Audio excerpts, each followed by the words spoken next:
बालेन शाह र हर्क साङपाङको तुलना गर्नै मिल्दैन। किन? अब यो यसमा जाउँ। किनभने बालेन शाह र हर्क साङपाङ 79 मा एकैचोटि दुईटा स्थानीय तहका प्रमुख भएका हुन्। काठमाडौँ महानगरको प्रमुख बालेन शाह, धरान उपमहानगरपालिकाको प्रमुख हर्क साङपाङ। तर काम कसरी सुरु भयो भन्दा हर्क साङपाङले आत्मनिर्भरताको बाटो अपनाए, बालेनले चाहिँ तपाईँको के गरे? परनिर्भरताको बाटो समात्यो। उनले निर्माणको बाटो समात्यो, यसले ध्वंसको बाटो समात्यो। अनि कसरी तुलना हुन्छ?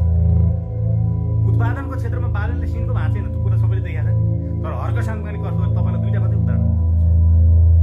तिहारलाई केन्द्रित गरेर उनले पाखाबारी फुल रोपिदिए, गमलाभरि फुल रोपिदिए, धरानका जनताले फुलै किन्नु पर्यो। सांस्कृतिक पर्व त्यो मनाऊ भनेर उनले चाहिँ तपाईँको कति ठुलो डिजाइन रहेछ।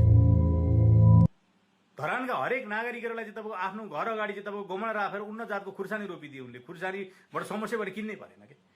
त्यो देशलाई आत्मनिर्भर, जनतालाई आत्मनिर्भर, स्वाभिमान बनाउनु पर्छ भन्ने विषयमा कति राम्रो भिजन छ उनको। बालेनसँग खोइ अनि तुलना हुन्छ? बालेनले मेयर भइसकेपछि काठमाडौँमा डोजर बनाएर सुकुम्बासी र गरिबहरूलाई चाहिँ तपाईँको अस्तव्यस्त बनाएर सडकमा लगे नि, पानी भन्न दिएनन् उनले। तर हर्क साङपाङले कोकाको पानी चाहिँ धरानमा ल्याएर 45 किलोमिटर त तपाईँको त्यो भिर पर्छ कि जङ्गल र भिर, त्यो कठिन श्रम गरेर त्यहाँदेखि लिएर आएर 98 दिनमा चाहिँ तपाईँको धरानका जनताले पानी खुवाएको होइन।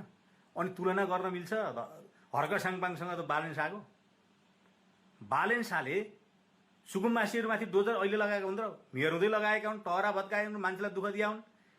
गरिबहरूलाई चाहिँ तपाईँको नाङ्ला पसलमा चाहिँ तपाईँको कागती बेच्नेहरूलाई चाहिँ तपाईँको लछार पछार लाउन राजु पाण्डे जस्ता लफुङ्गाहरू चाहिँ प्रयोग गरेका हुन्। तर हर्क साङपाङले के गरे?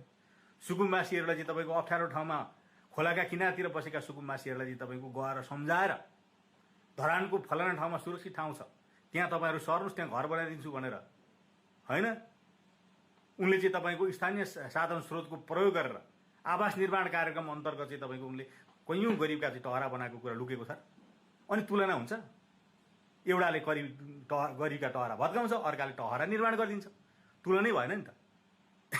हर्क साङपाङको सन्दर्भमा अहिले एउटा भिडियो आएको छ कि सर्दो जलधारा क्षेत्रमा चाहिँ तपाईँको एकजना पूर्व वडा अध्यक्षले राज्य सत्तासँगको मिलेमतोमा चाहिँ तपाईँको जलाधार क्षेत्र जो संरक्षित क्षेत्र पर्छ त्यसको चाहिँ तपाईँको 18-19 रोपनी जग्गा चाहिँ तपाईँको कब्जा गरेको रहेछ, आफ्नो नाममा पारेको रहेछ र त्यहाँ चाहिँ तपाईँको त्यो प्याराग्लाइडिङ पार्क बनाएको रहेछ। त्यो कुरा थाहा पाइसकेपछि उनले अधिग्रहण गरे त्यहाँ।